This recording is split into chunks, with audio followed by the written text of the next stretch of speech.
bercerita tentang kondisi Saka waktu penangkapan, awal penangkapan, sama waktu di malam kejadian.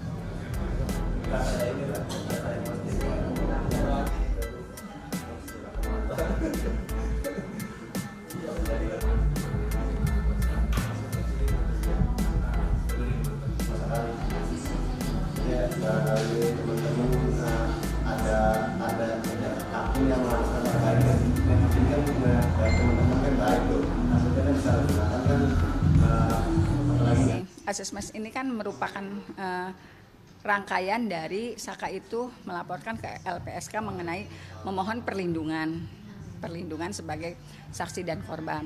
Nah ternyata kan dengan laporan itu dari tim LPSK sempat datang ke Cirebon beberapa kali mewawancarai Saka, juga mewawancarai saya. Juga apa sih yang terjadi gitu. Jadi sebetulnya sih awalnya itu. Nah kemudian dan itu pun berulang, ada beberapa kali kunjungan. Setelah didapatkan informasi, kami suruh menunggu nanti akan mendapatkan kabar apakah permohonannya itu dikabulkan atau tidak. Kalau dikabulkan tentu saja dengan langkah selanjutnya yaitu dilakukannya asesmen gitu. Nah akhirnya pada hari ini memang kami mendapatkan undangan, kemudian juga Saka melakukan tes. Saya juga kan tidak tahu apa yang terjadi di dalam karena memang tidak boleh didampingi. Cuman saya sih sebelum masuk berpesan, pokoknya apa yang terjadi, apa yang dialami silahkan diceritakan karena Saka yang paling tahu. Materinya seperti apa juga saya nggak paham.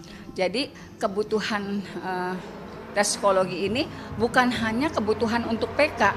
Cuman saya kan ngelihatnya gini, Saka ini kondisinya memang belum stabil. Kadang-kadang kalau misalnya diajak ngobrol, kemudian diingatkan pada masa lalunya, itu aura kemarahannya luar biasa. Kadang-kadang, dan saya itu agak susah mengontrol ketika lagi ngomong enak, tiba-tiba dia cerita, saya khawatirnya gini, ini anak marah sakit hati, atau marah menyimpan dendam. Nah itu kan nggak baik buat perkembangan selanjutnya. Sementara saya melihat juga kan sekarang Saka sudah di luar, dia juga harus memiliki kehidupan yang lebih baik. Itu sih yang saya pikirin sebetulnya. Jadi bukan hanya kebutuhan menjelang PK harus ada tes psikologi gitu. Cuman ketika misalnya ini ribut ramai lagi, viral lagi, tentu saja banyak pertanyaan yang pada akhirnya dia harus merekonstruksi kembali apa sih yang dia kesakitan apa yang dia alami, ketakutan apa yang dia alami. Itu sih yang akhirnya berat. Dan sekarang ini walaupun Saka berumur 24 tahun tapi 23 oh salah ya, protes sekarang, walaupun sudah 23 tetapi kalau misalnya berkomunikasi dengan dia, saya tidak bisa membawa dia ke alam yang usia 23, tetap harus di bawah itu karena memang ada waktu yang terbuang, ada waktu yang hilang, ada penderitaan yang dia alami yang tidak seharusnya dia alami gitu.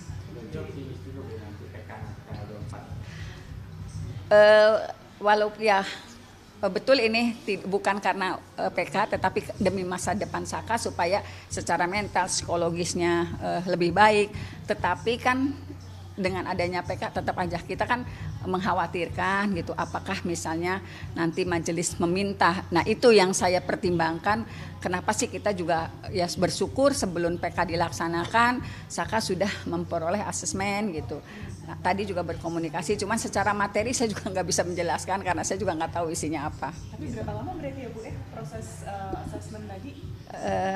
Tadi datang jam 10 sampai sekarang baru selesai. Jadi hampir 13 jaman ya. Iya. Iya. tadi selain tes psikologi ada gambar atau apa? Ngerti nggak tadi? Ya cuman disuruh menggambar apa yang Saka gambar itu, dijelaskan ini gambar apa dan suruh menulis sama bercerita tentang kondisi Saka waktu penangkapan, awal penangkapan, sama waktu di malam kejadian. Ada berapa pertanyaan tadi?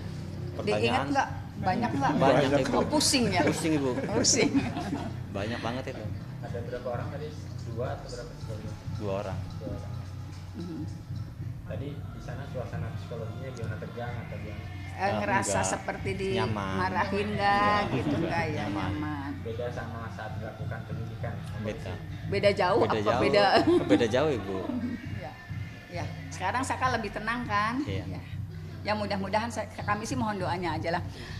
Sekarang apa yang dilakukan Saka kan bukan bentuk perlawanan, artinya dia merasa tidak melakukan perbuatan yang dituduhkan 8 tahun yang lalu. Dia ingin membuktikan bahwa dia tidak bersalah, dia sudah menghadapi penyiksaan yang luar biasa dia alami. Kami mohon doa, mohon dukungan, mudah-mudahan apa yang Saka perjuangkan lewat PK bisa terkabul dan mengembalikan nama baik Saka. Karena saya punya keyakinan dari 2016 peristiwa itu tidaklah terjadi seperti tertuang dalam tuntutan, yang 8 orang itu juga bukan pelaku pembunuhan, pemerkosaan gitu. Harapan terakhir di PK. Harapannya apa? Kalau harapan Saka sih ya, minta doanya aja, semoga PK-nya berjalan dengan lancar dan hasilnya terbaik. Amin. Kalau harapan Saka mah Jangan enggak seperti dulu ya. jangan seperti dulu hakim-hakim yang waktu di tahun 2016. Itu waktu Saka yang di tahun 2016 itu udah bener-bener kayak udah sidang dewasa. Diperlakukannya udah bukan kayak sidang di bawah umur. Harapannya ke tindak adil. Iya, tindak keadilan itu bener-bener harus adil-adilnya mungkin. Karena apa? Karena Saka apa? Ya karena Saka itu tidak pernah merasa melakukan apa yang dituduhkan. Dan Saka juga punya pendapat sendiri, dan Saka juga tidak pernah melakukan apa yang dituduhkan. Ya. Harapan kepada masyarakat yang mengetahui proses dan kasus ini seperti apa? Ya minta dukungan. Ya sok minta coba. dukungannya aja supaya kasusnya ini cepat selesai dan terungkap kebenarannya seperti apa. Minta doa juga. Minta doa juga buat teman-teman yang di luar sana supaya kasus ini terang benderang. Terus sama yang ketujuhnya itu supaya yang ketujuh itu supaya cepat keluar juga. Yang tidak bersalah itu nggak harus dihukum, nggak pantas. ya. Ya. Udah bersurat juga ke Kapolri. Jadi memang sebelum proses PK juga tim dari Jakarta sudah berkirim surat ke Kapolri, kemudian ke Komisi Yudisial, ke Mahkamah Agung, ke Kejaksaan Agung. Dengan harapan semua institusi itu memantau, kemudian juga sesuai dengan ininya masing-masing, kemudian juga harapannya sidang ini bisa terbuka sehingga bisa diketahui oleh masyarakat. Artinya saya yang hadir di sidang 2016-2017 mengharapkan sidang kali ini sangat berbeda gitu, dan mudah-mudahan lebih transparan, terusnya proporsional gitu. Itu aja sih, karena saya juga ngalaminnya dulu berat banget, luar biasa. Sudah, tapi kan bukan ini wilayah saya juga untuk ranah saya juga untuk komentari hakim-hakim.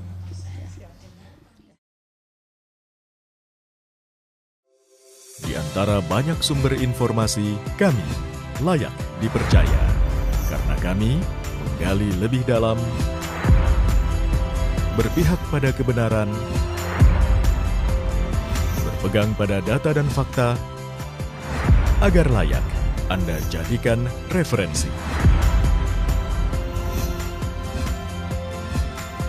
Kompas TV, independen, terpercaya.